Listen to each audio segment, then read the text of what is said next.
प्रधानमंत्री जी, जिस प्राचीन समृद्ध ज्ञान विज्ञान अनुसंधानों का गुणगान करते करते आपकी सरकार, पार्टी एवं मातृ संगठन इतनी ऊंचाई पर पहुंचा है, उससे संबंधित अनुसंधानों की आपने चर्चा ही नहीं की। आयुर्वेद का नाम केवल एक बार लिया। उस प्राचीन विज्ञान जिसके बल पर उस युग से आज तक मनुष्यों की सुरक्षा होती रही है, महामारी और प्राकृतिक आपदाओं से जन रक्षा होती रही है। आधुनिक विज्ञान तो अभी आया है, क्या इस मौके पर उसका स्मरण नहीं किया जाना चाहिए था? उस प्राचीन विज्ञान के विकास, विस्तार, उत्थान के लिए आपकी सरकार की भावी योजना क्या है? उससे संबंधित अनुसंधानों का समाज हित में कैसे उपयोग किया जाएगा, इसका नाम तक लेना आपने आवश्यक नहीं समझा। ध्यान रहे कि कोरोना महामारी आपकी ही सरकार में आई थी, जिससे समाज को सुरक्षित बचाने के लिए कुछ नहीं किया जा सका। ऐसे संकट का समाधान किया जाना केवल प्राचीन विज्ञान के द्वारा ही संभव है। उसकी उपेक्षा भविष्य में बहुत याद आएगी। आपने देश के सभी क्षेत्रों में उन्नति का जो विराट वैभव बताया, निस्संदेह है इससे हर भारतीय गौरवान्वित हो उठता है। वैश्विक मंच पर आपने जो गौरव बढ़ाया है, वह भी हम सभी भारतीयों के लिए गर्व का विषय है। इसके साथ ही साथ आपको अचानक आने वाली महामारियों से सुरक्षा संबंधी भावी तैयारियों के विषय में भी बताना चाहिए था, जिससे भविष्य में कोरोना जैसी महामारियों से समाज की सुरक्षा की जा सके। महोदय, भारत को पड़ोसी देशों के साथ लड़ने पड़े तीनों युद्धों में मिलाकर जितने लोगों की मृत्यु हुई थी, उससे कई गुना अधिक लोग केवल कोरोना महामारी में ही मृत्यु को प्राप्त हुए हैं। इसका कारण केवल महामारी ही नहीं थी और न ही केवल महामारी को दोष दिया जाना चाहिए, प्रत्युत वैज्ञानिक अनुसंधान थे, जिनकी असफलता के कारण इतनी बड़ी संख्या में लोग मृत्यु को प्राप्त हुए हैं। ये अनुसंधानकर्ता वैज्ञानिकों को जिम्मेदारी लेनी चाहिए। यदि किसी रसोइया को किसी उत्सव में रसोई बनाने की जिम्मेदारी दी गई होती और किसी भी मजबूरी के कारण यदि रसोई बिगड़ गई होती, तो उस रसोइया को दोष दिया जाता। हो सकता है उसका पेमेंट भी मुश्किल हो जाता, लेकिन वैज्ञानिकों की इतनी बड़ी असफलता के लिए एक बार उनकी जवाबदेही भी तय नहीं की जा सकी।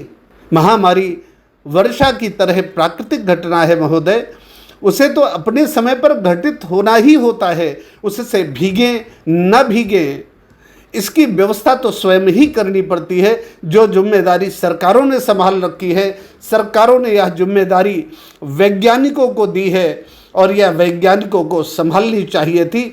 जिन अनुसंधानों पर सरकार देशवासियों से टैक्स रूप में प्राप्त पैसे पानी की तरह बहाती है, कोरोना जैसी इतनी बड़ी आपदा में वे अनुसंधान देशवासियों के किसी काम नहीं आ सके, ये लज्जा की बात है। और हम कहते हैं विज्ञान इस समय अत्यंत उन्नत है, शीर्ष पर पहुंचा है। लानत है उस विज्ञान को जिसके द्वारा इतनी बड़ी महामारी से जन सुरक्षा नहीं की जा सकी।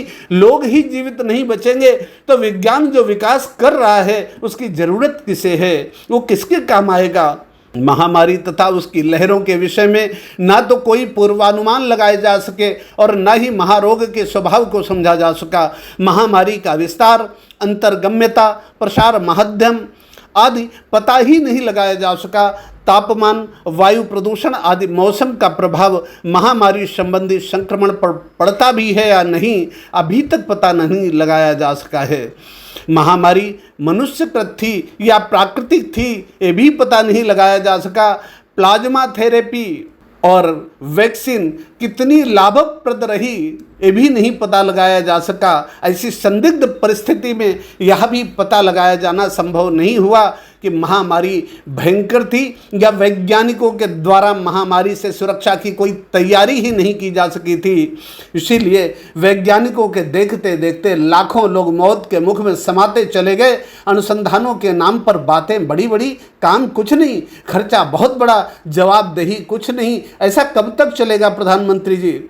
लाल किले की प्राचीर से आपने जितने बड़े बड़े वैज्ञानिक विकास गिनाए, वो जिस जनता के जीवन की कठिनाइयां कम करके उसे सुख सुविधा प्रदान करने के लिए हासिल की गई हैं, कल्पना कीजिए वो जनता ही न बचे ऐसी महामारियों और प्राकृतिक आपदाओं में ऐसे ही भारी जनसंहार होता रहे तो ये विकास, ये सुख सुविधाएं, ऐसी तैयारियां किस काम की हैं? ये जनता के किस काम आएंगी? महामारियों और प्राकृतिक आपदाओं में यदि जनता ही मरती चली जाएगी तो ऐसा विकास जनता के किस काम आएगा महोदय? तो ऐसा विकास जनता के किस काम आएगा महोदय? वैज्ञानिक महामारी तथा प्राकृतिक आपदाओं को समझ नहीं पाते हैं, उनके विषय में सही पूर्वानुमान नहीं लगा पाते हैं। गलती इतनी ही नहीं है, सच्चाई तो ये है वो ऐसा करने के लायक ही नहीं है जिन्हें आपने वैज्ञानिक बना रखा है, अथवा विश्व के लोगों ने जिन्हें प्राकृतिक घटनाओं के संबंध में वैज्ञानिक मान रखा है, वो किसी लायक इसलिए नहीं है कि ऐसा कोई विज्ञान ही नहीं है जिसके द्वारा प्राकृतिक घटनाओं को समझा जा सकता हो और इनके विषय में सही पूर्वानुमान लगाए जा सकते हो। इसलिए आज तक महामारी या मौसम संबंधी किसी भी प्राकृतिक घटना के विषय में सही पूर्वानुमान नहीं लगाए जा सके। दीर्घावधि अनुमान के नाम पर जो अफवाहें फैलाई जाती हैं वो कभी सही नहीं निकली। सच्चाई ये है कि बिना विज्ञान के ऐसे अनुसंधान कब तक होते रहेंगे? जनता के खून पसीने की कठोर कमाई कब तक ऐसे अनुसंधानों पर लुटाई जाती रही जिनके कुछ परिणाम नहीं, जिनका कुछ विज्ञान नहीं, जिनसे कुछ संभावना नहीं है? ऐसे अनुसंधानों से इस महामारी में तो कुछ लाभ मिला ही नहीं, लेकिन भविष्य की महामारियों में ऐसे अनुसंधान कितना योगदान दे सकेंगे इसका अनुमान इसी से लगाया जा सकता है कि इस महामारी को समझ नहीं पाए तो भविष्य की महामारी को हो सकता है थोड़ा बहुत समझ ले। और मैं प्राचीन विज्ञान के आधार पर पिछले 35 वर्षों से ऐसे अनुसंधान करता आ रहा हूँ, उसके आधार पर मैंने ऐसे प्राकृतिक रहस्यों को सुलझा लिया है जिससे प्राकृतिक आपदाओं एवं महामारियों से समाज की सुरक्षा करने में मदद मिल सकती है। प्राकृतिक घटनाओं के विषय में सही अनुमान, पूर्वानुमान आदि लगाए जा सकते हैं। मैंने ऐसा किया है और आपकी मेल पर ऐसे 50 सैकड़ों पूर्वानुमान हमने भेजे हैं जो सही निकले हैं, लेकिन आपके यहाँ ऐसे पूर्वानुमानों को पढ़ने, समझने और उसका उत्तर देने की आवश्यकता ही नहीं समझी जाती है। मेरे यहाँ कोई भी उत्तर नहीं आया, यहाँ तक कि मैंने 5 वर्ष तक लगातार IMD को पूर्वानुमान दिए, जिसे उन्होंने कई अखबारों में स्वीकार भी किया है, जिसे उन्होंने PTI के एक स्टोरी में स्वीकार किया है। लेकिन इतने वर्षों तक पूर्वानुमान लेने के बाद और वो सही होते रहे, लेकिन उन्हें सही कह दें तो अपनी दुकानदारी बंद होती है, इसलिए उन्होंने स्वीकार नहीं किया। और सच्चाई ये है उन सारी घटनाओं के प्रमाण हमारे पास रखे हैं, लेकिन वर्तमान विश्व में ऐसे प्रमाणों को कोई स्वीकार करने को तैयार नहीं है। और जिन अनुसंधानों से कुछ निकलता ही नहीं है, जो मौके पर धोखा दे जाते हैं, जिन अनुसंधानों के नाम पर प्राकृतिक आपदाओं के विषय में, प्राकृतिक घटनाओं के विषय में दोनों बातें बोल जाती हैं, जो सही निकल जाती है वो अपनी है। ऐसा खिलवाड़ कब तक चलेगा? जनता ये कब तक सहेगी महोदय? इसके लिए आप ही जिम्मेदार हैं, क्योंकि जनता के टैक्स का पैसा आप ऐसे वैज्ञानिक अनुसंधानों पर लुटाते हैं। तो आपको 15 अगस्त पर लाल किले की प्राचीर से ये बताना चाहिए था कि जिस महामारी में वैज्ञानिक अनुसंधानकर्ता पूरी तरह विफल रहे, उनकी कही हुई प्रत्येक बात गलत निकली, उनके द्वारा जितने भी अनुमान, पूर्वानुमानों के नाम पर बातें बोली जाती रही वो अफवाहें बनकर समाज में तैरती रही। वैज्ञानिक लगातार आंख मूंदे रहे, ऐसा कोई भी उनके पास अनुसंधानात्मक ज्ञान नहीं था जिसके आधार पर समाज की थोड़ी भी मदद की जा पाती। संभव हो तो हमारी बातों पर विचार करें एवं हमारे प्राचीन विज्ञान संबंधी अनुसंधानों को भी अवसर दें।